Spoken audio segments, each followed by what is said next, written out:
Hello, do you like New Japan Pro Wrestling? Are you a Shin Nihon freak? If so, check out the Super J-Cast with Joel and Damon on the Voices of Wrestling podcast network. And even if you fucking hate New Japan Pro Wrestling, listen to the Super J-Cast anyway. Not just for our great show reviews, analysis, and pastrami sandwiches, but there's also usually some dick jokes somewhere in the obligatory opening 30 minutes of absolute nonsense we chat about every single week.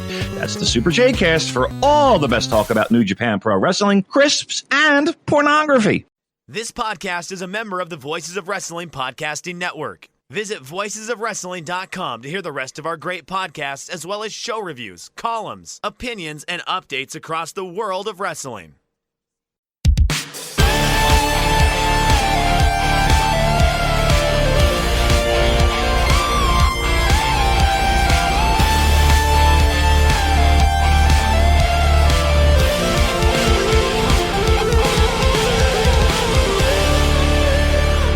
Welcome back to another episode of The Good, the Bad, and the Hungee here on the Voices of Wrestling podcasting network. I'm your host, Tyler Fornin. So with me, as always, is Fred, who failed to hit the podium in Scrabble. How does that make you feel, Fred? Just awful. We all knew I was a piece of shit anyway, though, so. I was not expecting that, but self-deprecation is always appreciated. Listen, not a whole lot to get to here this week. That's a pretty quiet week. We are firmly on the road to All In, and we had some interesting things come up here this week, and we'll talk about it. But it's going to be a little bit of an abbreviated show because, quite frankly, it's not a ton going on as we're approaching All In. But once we get to All In, we're going to have a lot to talk about. I do have big news. What's the big news? Biscuits Gravy won his third Heisman and then transferred to Georgia. Oh, Georgia. Boo. Yeah. Boo. They got a good running game. Yeah, but Georgia, boo. It's funny because the game was like, this guy's won 3 Heismans. I don't know that we should offer him NIL deals. You're like, okay. I know the school would play a role, but at some point, like, you gotta, it was a little silly. I was listening to a Split Zone Duo episode earlier. I just want to ask you something as a thought experiment more than anything else. You know how sometimes in college football, you'll have a program like East Carolina or Southern Miss, just like build themselves up above their station and be a really consistent winner, right? Mm-hmm. And then something happens, like Southern Miss decided to fire that coach that made them a winner, and they really never won regularly again for like 20 years now almost. East Carolina just had various other things, so on and so forth. Just kind of institutional issues. Now, I'm not saying AEW has reached that stage yet, because that would certainly imply that they were like chilling in 1999 WCW on a regular basis, which they aren't. I think we have our criticism of the show, but we also aren't like screaming that it's on death's door, because it obviously isn't. Is there a comparison for where like where AEW is right now, going from, like the upstart power team to, one that should be probably a title contender, but is solidly hanging out in like 8-4ville?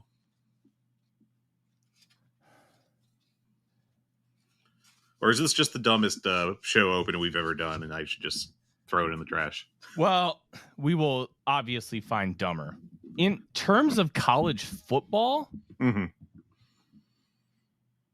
Iowa?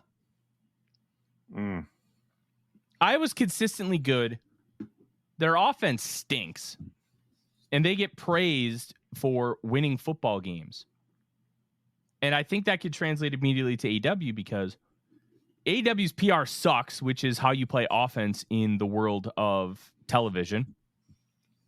Their pay-per-views are constantly great and some of the best we've ever seen from an American pro wrestling company. And discussion about them is quite split and boring. And kind of mimetic. I think AEW is the Iowa Hawkeyes football team. Now, would bad PR actually just be like horrible special teams rather than a horrible offense? Have you seen Iowa? No, I know that would ruin the Iowa comparison. I'm just saying. No, I think it's because like you got to be offensive, and the way AEW handles their PR with kind of how Tony Khan is a little defensive, like because how he gets defensive with his product is he goes on the attack, and their PR is bad. It's I really think it's a 1-to-1. Okay, fair enough. You could also talk about Auburn. Auburn has won a national championship in the last 15 years. They've been to another one. And after that, they're just kind of an 8-4 or a fringe bowl team. And I think you can kind of look at the peaks of Auburn are really good, and then they valley out. Because in 2004, I think it was, Auburn went undefeated, but didn't make the national championship game because there were two other undefeateds, and they finished third in the BCS. I think you can have some of those same conversations. Yeah, fair. All right. Let's talk about Q106. No, I'm sorry. Q101, Dave Meltzer. Our own Case Low. He blew the number? Oh, man. I just went with Dave. How dare I? Yes. Oh, by the way, I'm getting an Amazon package. I bought my wife a deep freezer for our anniversary. She wanted a deep freezer specifically for Dippin' Dots. If that ain't Minnesota love, I don't know what is. Mm-hmm.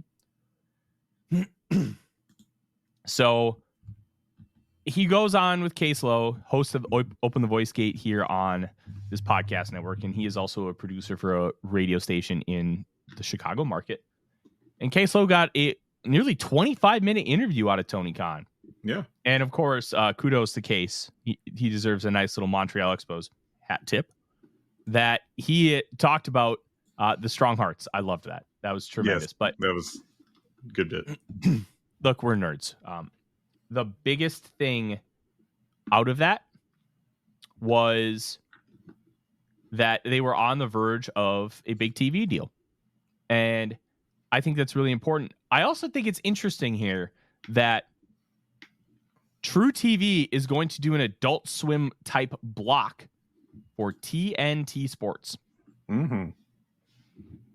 That is very interesting. And I wonder, like, people are starting to link, is this where ROH is going? I think Joe Lanza was the first to mention, I think he did so on the flagship last week, that, hey, maybe you put it on True TV and elevate that platform, and then having it AEW Ring of Honor could bring some extra eyeballs and bring more viewers to that network, and then you pepper all the advertisements with your product. Hey, Impractical Jokers and whatever other shows that you want to promote on there. I think they have one with the Broken Lizards guys who did Super Troopers. They have like a fireman show.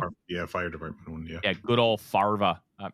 And I think that could really work. And if they end up getting that big TV deal, I still think it'll be $200 million for everything. Like a WWE got SmackDown for $200 million, and they got the WWE Network for $200 million. But AEW is not at that level from a historical or financial capacity. So I think $200 million for all 4 properties and the pay-per-view rights, plus the streaming platform, I think makes a lot of sense. Yeah, I think so.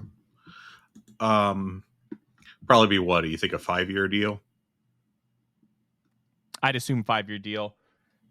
Very few things get less than a 5-year deal when it comes to television, because television stations want to be able to lock that property in and have a comfortable factor over the course of time with that product.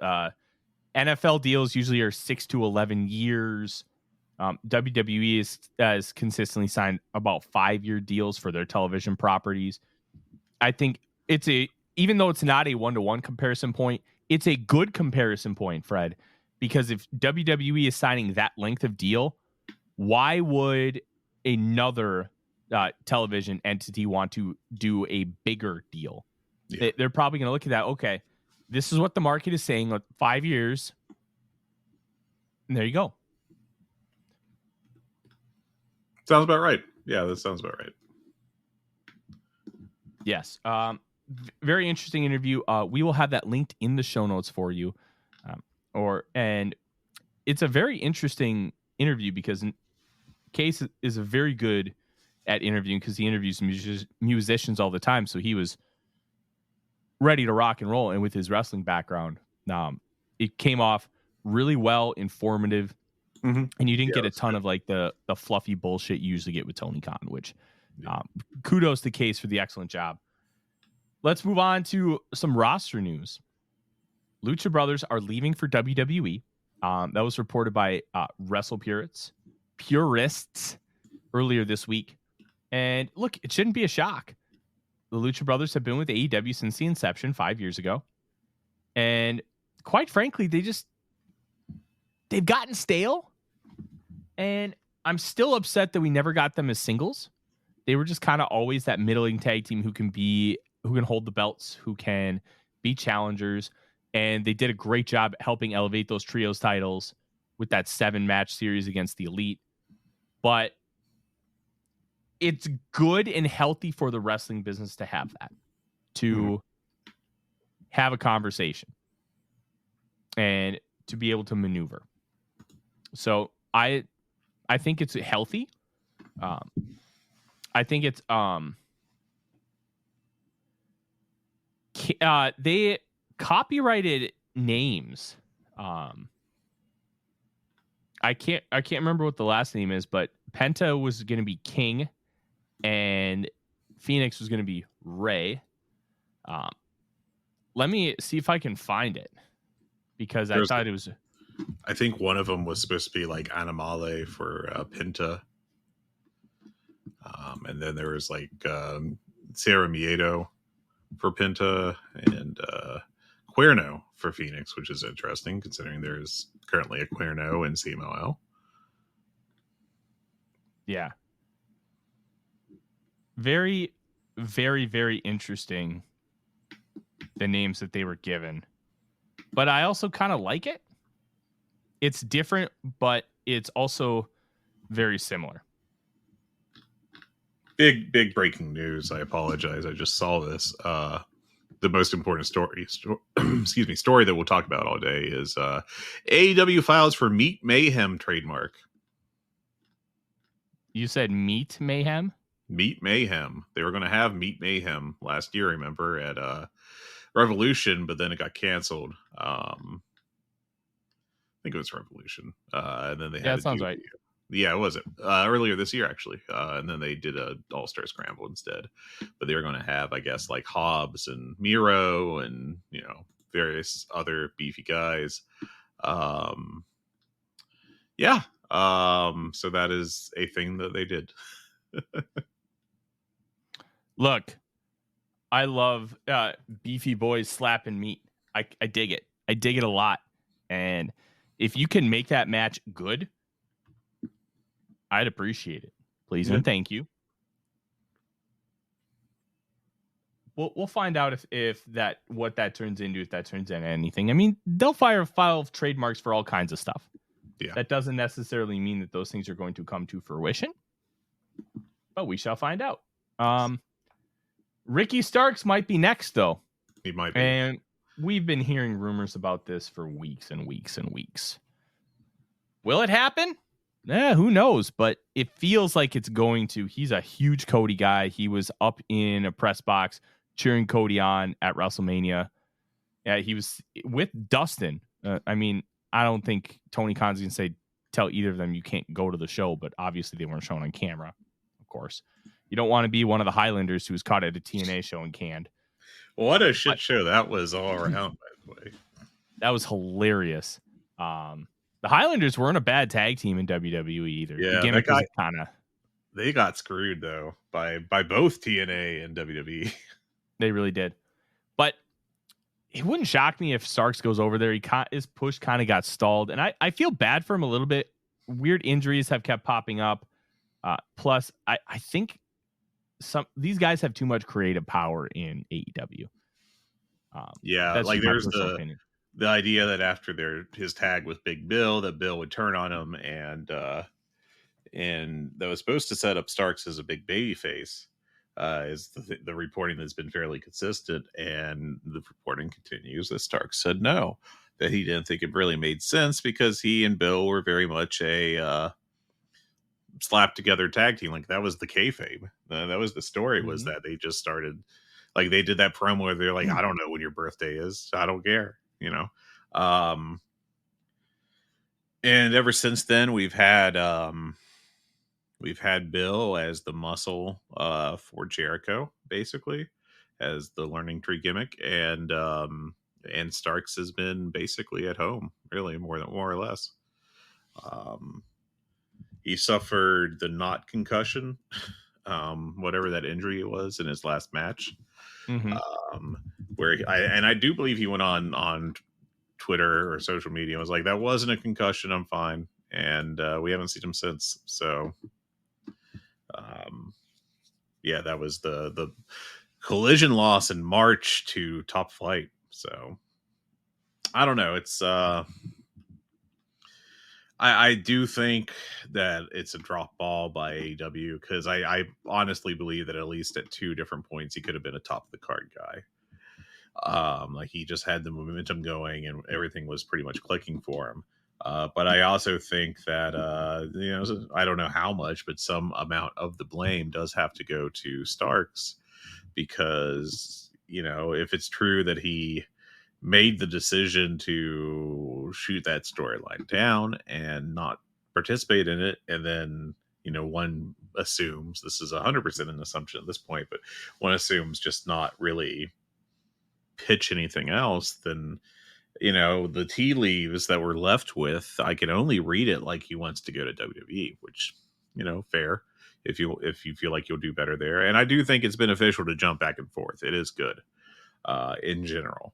I actually want to get back to the Lucha Bros note here in a second on that. But yeah, I mean, I think it's a damn shame because I do think he could have been a high level guy in AEW, and like he could have been an AEW development success, because he came in not day one, but very early on as a challenger to Cody as part of the whole TNT Open Challenger thing. That also brought in Eddie Kingston, and it just didn't work out that way, unfortunately. And I loved Ricky Starks as a performer in AEW. And my fear always when they go to WWE is, I just don't like the WWE style, as a baseline, from top to bottom. And then I always worry that we'll get the Lucha Bros in WWE, and then they'll just become like members 4 and 5 of the Latino World Order, and just doing jobs in 4 minutes on Raw every 3 weeks. So I don't know. We'll see. I'd have to think that Ricky would get treated well. One, because it would make sense to WWE to do that, because as a look what we've done with him, and we can do similar for you to other AEW talent. But also, I'd have to think that as long as he and Cody are tight, that Cody would have some pull to be able to be like, all right, treat him well, So, but it's disappointing to me. Majorly disappointing. Let's get to other news. Steve Mongo McMichael finally elected to the Pro Football Hall of Fame. Unfortunately, was not able to make the trip because of his ALS being where it's at. But they did make a visit to where I don't know if it's his home or a care facility, but a bunch of the 85 Bears made it. I think all the Bears 85 Hall of Famers were there, and he got the gold jacket, and it was a really, really touching scene there. Nice. And then, fortunately, we got some news early this morning, Fred, that the Taskmaster himself, Kevin Sullivan, passed away. I believe it was the age of 74. It was reported he had been dealing with a myriad of health issues, and just unfortunate. He was very influential in WCW in the late Jim Crockett Promotions and early Turner years. Yeah, I have memories of him back then, and him being a very unique performer in a period of like guys much taller than him. And it was interesting that he, as a pretty short guy, was presented as a pretty serious threat. This was more so in the Benoit feud period than the Dungeon of Doom, which was just a very, very much 1993 or 4 WCW. I can't remember which year, trying to recreate, like, trying to steal the peak Hulkamania, booking style. But yeah, rest in peace. I thought both those notes would be somewhat relevant to the two of us, given our histories and backgrounds. Of course, Kevin Sullivan, that passed away, the wrestler, is notably different from former head of AEW production Kevin Sullivan. Two completely different people. That feels like every time a story came up about the AEW linked one, we had to have that conversation. Everyone did. Like verbalize a big old asterisk and be like, not that Kevin Sullivan. But yeah, sad news from that aspect, but good news for Mongo. I'm glad he was able to see it and get put in. So yeah, a little late. It would have been nice to see him get in earlier, but when you have that many great players on a defense as historic as that, a lot of times one guy can get left out. Jim Marshall for the Minnesota Vikings and the Purple People Eaters is one of those. He was NFL's Iron Man before Brett Favre was, starting, I think, 279 consecutive games at defensive end in the 60s and 70s, and had an estimated by Pro Football Reference almost 140 sacks, which would rank him, I believe, like 12th or 13th all time. And he's the only one not in the Hall of Fame that is eligible to be in the Hall of Fame within, I think, the top 20. Now, for those who don't know, sacks weren't an official stat until the 80s. So Pro Football Reference has an estimator based on, I believe it's explicitly based on the play-by-play results from each game, which, yeah, that's fine. But yeah, good for Mongo.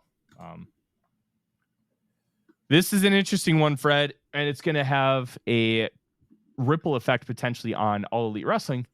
Warner Brothers Discovery was wrong about the value of their cable stations by the tune of $9 billion. So they are at a $10 billion loss for the previous quarter. Yeah. Now I think it's more a David Zaslav came in, overvalued,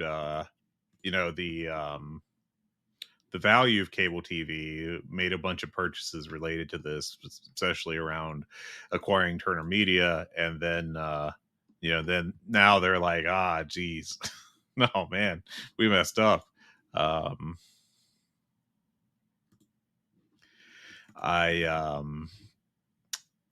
don't know that Zaslav's doing a great job. It feels like Zaslav made some very big mistakes early on, and it's now kind of trying to cling, trying to course correct, I guess would be the best way to put it, and cling to his job. It's just a very interesting situation.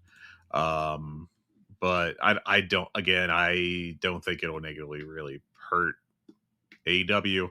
I think it's just going to turn out that, they'll still be like, well, we got to put some money into it, and we need ratings, and we've got AEW here that does ratings, so we'll pay them. So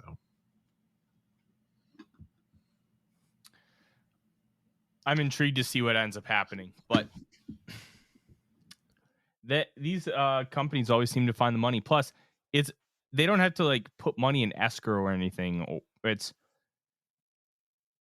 You can structure things to help out. Yeah. Brian Keith So he did actually have an injury when they had him in a sling, but it was to the orbital bone. That was reported by the Wrestling Observer newsletter. And interesting that they had him in an arm sling to protect his face, but he really didn't wrestle during that period. So I do think it's very sad that we don't get to add him to the montage of AEW wrestlers with eye patches. That is a very good point. I feel like we've been ripped off here, but we'll never financially recover from this. Yeah, I just thought that was interesting, and also just kind of interesting that they, that they were like, "All right, your eyes hurt. We can't use you, but in the ring, but we'll have you do segments, and here's an arm sling." I love that. Like, I don't even know what they needed to explain it. They could have just had him without the arm sling, I guess, but just be like, I'm a tough guy. Anyways. Rawr. Tough guy, rawr. Rawr. Good news on the injury front, Fred. Bandito should be cleared soon per Dave Meltzer. Good. I feel so bad for him with that wrist because he had to have a second surgery on it, and he's been out, it feels like, for about a year. Rough go for him. Very rough go. But yeah, I'm curious to see how they slot him in. Because it feels like that if he had come in on day one, obviously there was Ring of Honor and all that stuff, keeping him from doing it. Obviously the contract is the main part of that stuff. I am good at talking. But like, I feel like if he had been a day one guy, he would have been pushed big right out the gate. And, instead we, it took him a few years to come in. And then when he finally did, he got hurt, pretty majorly, unfortunately, due to the failed surgery. And I don't know. It's a big what if. It's, just one of those things, one of those sliding door things, I guess, in wrestling history. So that's a good point. That's actually a very good point, sir. Just get him back in the ring, please. That's all I want. You know who we've maybe seen a little too much of in the ring with this fake ass American title? MJF, who made an appearance in Arena Mexico during the Friday night show of CMLL last week on 8/2. We did not talk about it last week, even though we recorded late. But I think it's safe to talk about it now. I watched the match. That was pretty good. MJF got a little bit racist with his promo, talking about how all the fans are just going to try to cross the border. I'm paraphrasing that, but that was the general tone of what he was saying. Roddy Piper cosplay. Yeah, pretty much. And the good news from this is Templario should be getting his visa soon, and that would rule. Give me some Templario. You know what? No, I want Soberano Jr. Give me Soberano Jr. Soberano's so good. I've watched, sadly, very little CMLL this year. I've watched very much of anything. Frankly, I've got a big list to catch up on, and it just keeps getting added to. But hey, I got the Olympics. I got Biscuits Gravy to take care of. But yeah, I mean, Templario is a top level performer in CMLL, and it'd be great to have him around some. It's people seem to think the match was pretty good. I saw Meltzer gave it like 4 or 4. I think it was actually 4.25. And, a lot of people were like, well, that's crazy. Which is modern Dave Meltzer star rating discussion in 2024. But I haven't watched it yet. I can't really say anything on it. But, I mean, apparently, look at the Sam Adonis character, right? That's been doing this for years. Is basically a Trumper, the kind of anti-immigration stance, at least. But with some of the Make America Great Again wrappings. And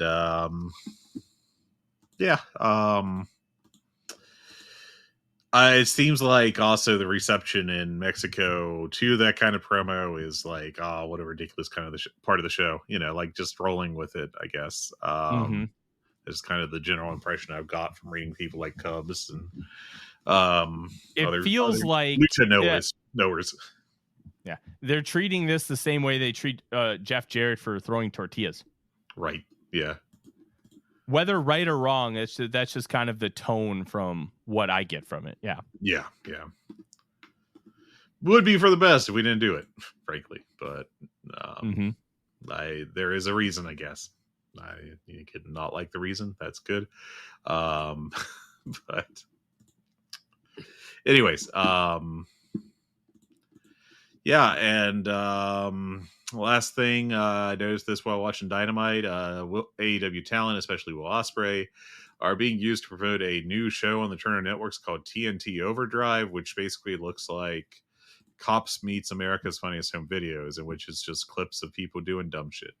So, Chive TV style stuff on Turner. If you've ever been in a restaurant with way too many TVs. I used to work at a B-Dubs. I know what that means. So, you know what this seems to me? Darby Allin wants a reality show. There is a minor surprise that they didn't I'm kind of surprised actually that they didn't shift from the roads to the top when they were supposedly working on a second reality show that became that one-off thing a year or two ago. That they weren't like, all right, let's do Viva La Bam with Darby. I think that could have Listen. Yes, please. You know what? You know what's really annoying? And I can't find Viva La Bams to stream anywhere. I used to love that show. I think it's because Bam and also like several Bam adjacent people are now super canceled. So wait, Bam is canceled? I think Bam is mildly canceled for just being like an alcoholic asshole. So you're just an idiot canceled, not you're like a racist or transphobic or something canceled. Okay. Now, not his dad, but the other fat guy. Don Vito's dead. Oh, Don Vito died. Okay, well, the other one, he was canceled. He's super like jail canceled, like bad person canceled. So yeah. Look, all those things aside, and those are all fair points. Yeah, the show was funny. It was a wild ass show. They had apparently 5 seasons within less than 2 years. Jeez. Oh, MTV and the aughts. You just ran through your stuff. It's like, oh boy. Anyway. Well, it was, they capitalized on it. I don't know. I'm going to have to find some way to watch it because I love that show. Ryan Dunn, God bless him. He passed away, unfortunately, too. Yeah. But, just a tremendously funny show where they would do just the worst shit ever to his mom, April. Yes. And then they took her backstage to Billy Idol, and she was like, "This is the greatest day of my life." And anyways, that's your Viva La Bam minute. Fred, we can't talk about Wrestling Society X because that's been taken by you've got to be kidding me. They covered those shows on their Patreon, so we're just left with Viva La Bam and pulls up Wikipedia list of MTV original programming. Join us next week when we cover 3 South. Yeah. Oh well, yeah, we'll just do a Viva La Bam watch along and talk about how they just mess with Don Vito and his mom. Like, yeah. All right. Let's talk about the show. Interesting show that a little placeholder-ish. Yeah, but it also continued the build. It did. And I love this Mariah May Tony Storm thing, man. It's working really well. They're just doing it so well. And what I really want is Mariah May to play Tony Storm's music and then play her own and just be like, ha ha ha ha.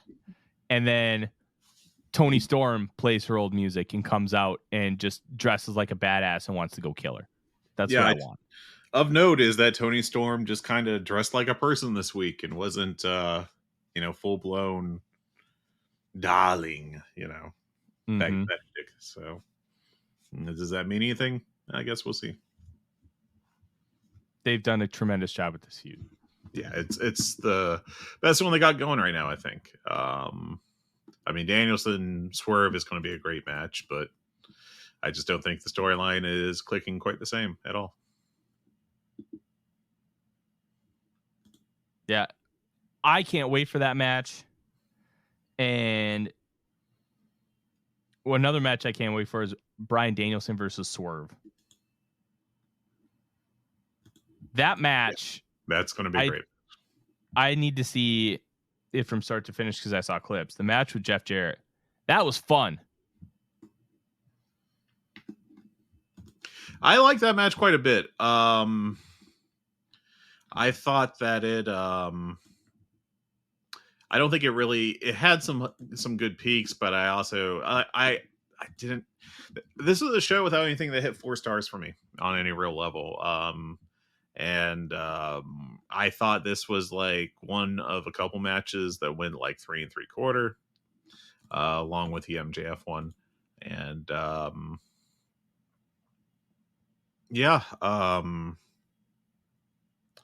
I like this match. I don't want to make it sound like I thought it sucked. I just didn't think it, I don't think it hit that high level for me. So. Yeah, I feel that. I feel that a lot.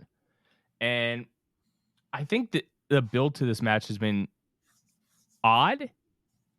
Yes. But also kind of nice.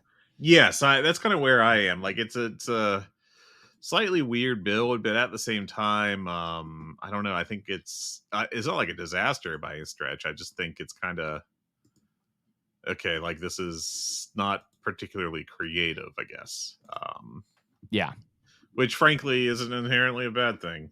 Some of the more attempts at creative or creativity is a little so. Will Ospreay being afraid to hit a move in wrestling as a wrestler. But yeah, I think this is going along decently enough. But again, it's I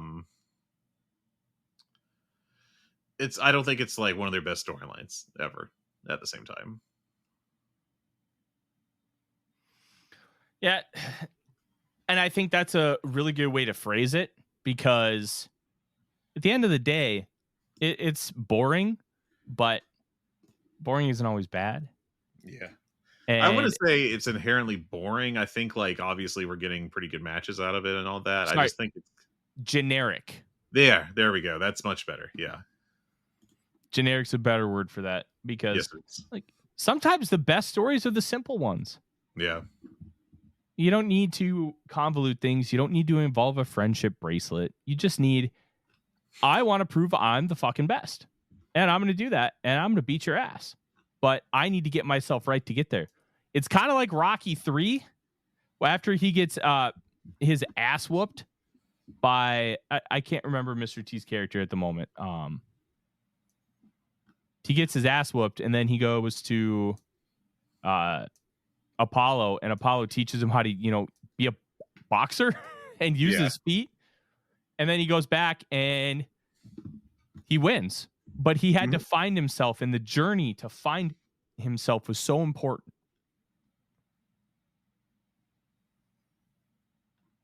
And I think that's kind of what we're looking for here with Bryan Danielson. Yeah. Yep. Let's talk a little bit about the MJF match, sir. Okay. Another 3 3/4 for me. Yeah. I agree. The screwdriver stuff needs to be done, man. Oh my god! Like I get it. Yeah, it's a little too NXT-ish again.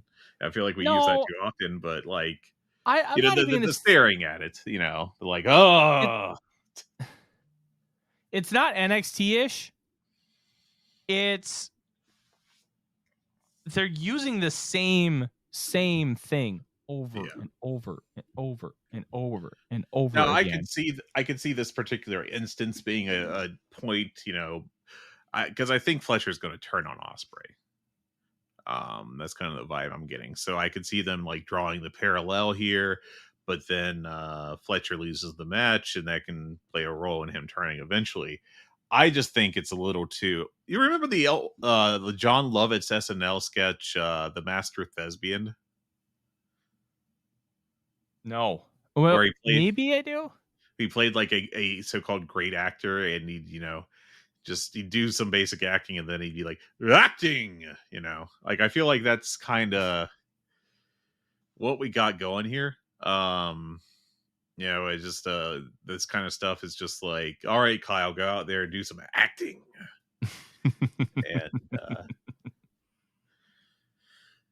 And yeah, that's the vibes I get off it. So I kind of roll my eyes at it every time, or whenever Will is like, "Oh, I'm going to do the Stormbreaker, but it's too violent," and yeah, it's I feel like we made this complaint a zillion times, so I'm not going to linger on it. I thought this match was pretty good. I don't know. I get the idea of MJF doing the American champion thing, and we talked about this some last week. So again, I'm not going to linger on it, but I just don't know that it's really working. I mean, I guess we'll see when we get to. I don't even know if it matters that much when we get to All In, because I don't know that it's working right now. And that's I think the important part. I don't think it's really adding any additional heat. I don't think that him doing this, pro America stuff to set up their future match is really any more effective than just him doing a normal scumbag heel character. But I don't know. Maybe I'm wrong there. Yeah, it's interesting, but I want to talk about this because of sketches. Did you see that the internet bullied Kenan Thompson to bring back an old SNL character, Pierre Escargot, for the Olympics? Was that SNL or was that Kenan and Kel? I thought that was actually Kenan and Kel. I don't think it was Kenan and Kel because he looked like, not a kid. Oh, okay, fair enough. Yeah. I mean, Kenan's been with SNL for like 20 years. He has. He's been there forever. No, it was all that. It was all that. It wasn't all that character? It wasn't all that character. I have confirmed this with Nickelodeon.fandom.com.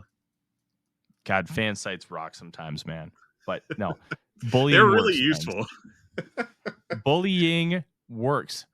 Last topic here, Fred, that isn't even on our run sheet, but I want to talk about it. Sure, yeah. There was a backstage brawl after the show that AEW tweeted about on their socials. And they said video to come. I want to talk about the overarching theme with it. I think AEW is really, their content strategy kind of blows because Twitter and YouTube does not generate television viewers. Yeah. It's good to have them as a part of your strategy. WWE is great about that. The NFL is pretty solid about that, posting highlights and old games and that kind of stuff. But posting a game does not translate into getting people to watch your television product. It just doesn't. Yeah. Why is AEW so focused on this? Is it because Tony Khan is just a poisoned online brain like the rest of us, and he's letting that? No. I think this. No. I'm laughing because you have a point. Yeah, I feel like he's just got this poisoned online brain where he thinks if he posts on Twitter that it's going to generate television viewers, maybe 5. It's not going to generate thousands of them. You have to have a social media presence. That's just a part of it. It keeps you in a conversation, but it does not get you more viewers. It does not make you that much more money. Now, the YouTube channel, that probably makes enough to pay, I don't know, the Outrunner's salary a year. Like, my YouTube channel is 4,111 subscribers. We have monetized almost $3,000. You can extrapolate that. I have a buddy just surpassed 100,000. He's projected to make around $60,000 a year. Like, yeah, AEW I think is over 4.5 million. So yeah, you can make some substantial money, but the real money's not in YouTube. It's in television dollars. You got to find ways to. Okay, ahead. I'm sorry. You got to find ways to generate television viewers. Yeah. And I think they're putting too many resources into these backstage videos or getting people to go and watch a 9-minute promo. Just put on your wrestling product, man. Yeah, The craziest part is that they don't take the best from that and put it on TV. it's just frustrating, man. Like, that's wild to me that, like, you get these great, whether it be Kingston or Page or Moxley or whatever, you get these great promos and they almost never use any clips from it to put them online. And it's just like, what are we like? It's great. I don't mind that they have it on social media. I don't think it's like a big expenditure of time or anything. I don't think they're really losing anything. But when you have these when you do get these really high level ones, and frankly, sometimes they're better than the promos they put on TV, and you don't use a single second of it on TV, like, holy cow, that just seems like such a cell phone. And we're not talking about like back when they did Being the Elite and they had all the comedy skits and, you couldn't really, like, what could you really build? I mean, as great as it was, what could you really build with, on TV with Brody Lee screaming at John Silver to sell for Sue.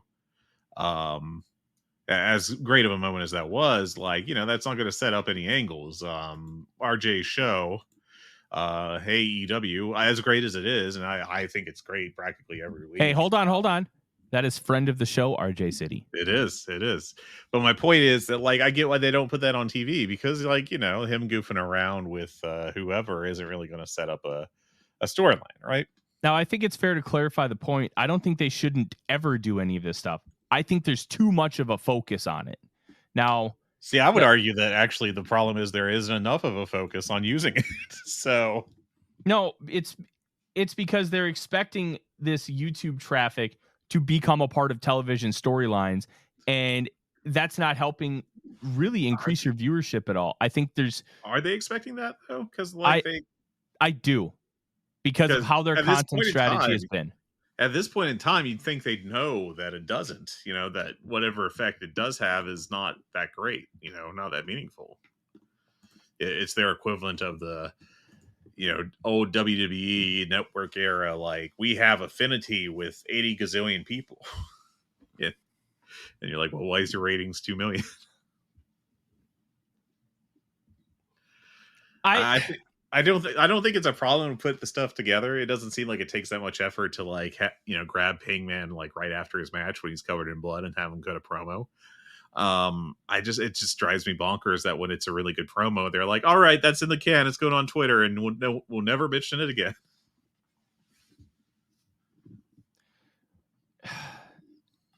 I think they could do a better job of using that stuff for their television product to actually continue to drive ratings. Like that Bryan Danielson promo from the other week. Like stuff like the Hangman Page promo. Tremendous stuff. Just use more of that, man. Yeah. That's what I want. I want them to put their best stuff on television. You know what? If it gets a huge response on YouTube, guess what? Put on your TV product then. Because the crossover between the YouTube audience and the television audience are significantly different. Mm-hmm. It just is. Yeah. Yeah. But I do feel like we've kind of beat that horse to some extent. But I think that's more or less AEW talk for the week. Any Olympic stuff you want to talk about other than Pierre Escargot? How about Noah Lyles winning the gold in the 100 God. And bronze in the 200 with COVID? He won the COVID 200, apparently. I don't know their other entrants, but, like, my God, and, like, it felt like after he basically collapsed, like he sat down, but, like, he obviously was not having a good time after he ran that. It was amazing to me, like, the amount of time it took for anyone to go over and be like, hey buddy, you good? You need some oxygen? Let us do some basic healthcare here. But thank goodness that he's all right. But it's just insane to be able to compete at that level with COVID. My God. Let's see. We watched the kayak cross, which was just chaos in the best way. Finally got to watch that. I don't know. I felt like it's kind of a quieter week this week for some reason. And of course, it all ends on tomorrow. So it's because I think track and field to me it peaks as more exciting potentially. But I prefer the first week when it's all swimming. I love the swimming stuff. I really I do. like the non-swimming, non-track and field stuff the best, more or less. Like, I think some of the coolest stuff happens there, but Oh, how about the American? Was it Hawker, who came from like out of nowhere to win the gold in the 1500? Oh yeah, I heard about that. I actually haven't watched that clip yet, but yeah. They did a promo beforehand. Ingebrigtsen, the Norwegian, is the reigning Olympic champion going into the event, and he's just talking so much shit. He's like, "I'm the best," and he is being a cocky, arrogant prick. It's tremendous. Yeah. And he lost in the World Championships to Josh Kerr from Great Britain. And Kerr's just like, yeah, he can talk all the shit he wants. I'm going to go in there and I'm going to run my race and I'm going to win. And the Americans had, there was a chance that they could medal. Him and Yusuf Nugurs, I may have butchered the name, but they had a chance at a medal, but they need to run the race for their life. And Hawker beats his personal best by 3 seconds and overtakes everybody to get the gold. And just tremendous race. Yeah. Let's see. We got ourselves you see the Cuban heavyweight wrestler who won his 5th gold medal? He was dominating, man. Holy cow. He's like 41 or whatever, and he's winning a gold medal in wrestling. That's insane.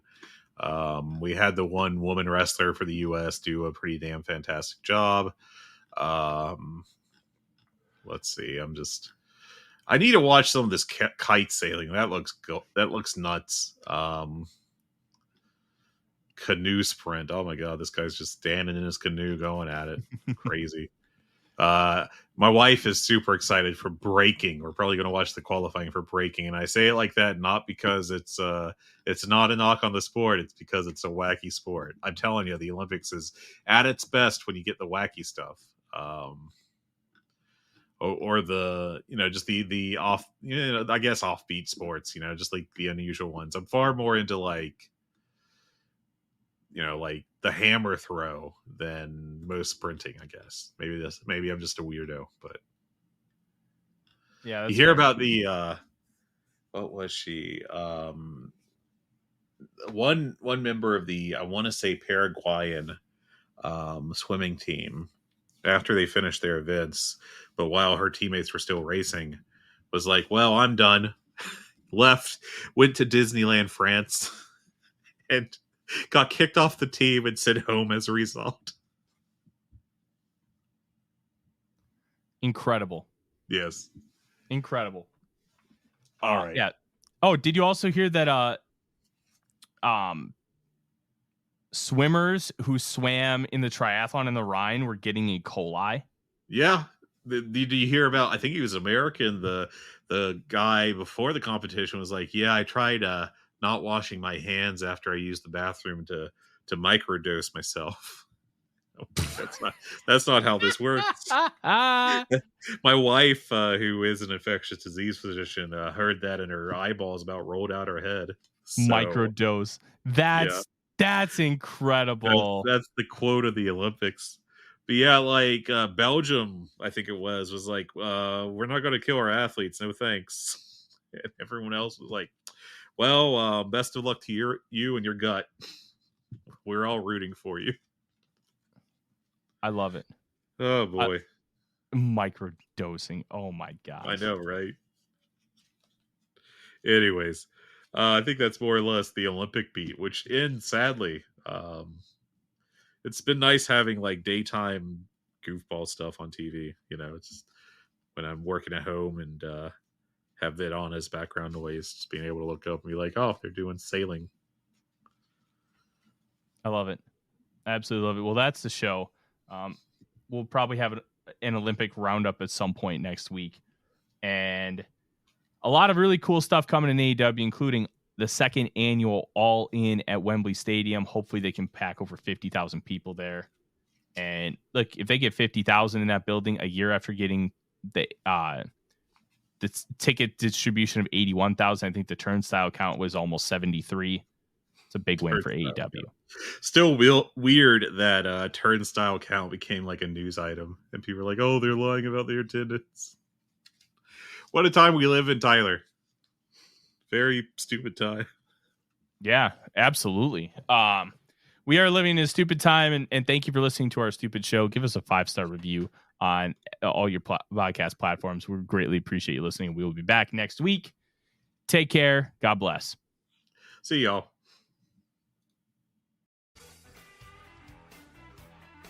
Hello, Voices of Wrestling listener. Dave Ryan here. Have you ever wondered to yourself how many hidden gems are hidden away inside the last years of World Championship Wrestling? Have you ever asked yourself how many tenuous gags can be made about the name Mike Enos? And have you ever thought about what it sounds like for two Irishmen to interpret a very chaotic company through its B show? The answers to all this and more are just a click away. Check out Days of Thunder every second Thursday on the Voices of Wrestling Podcast Network.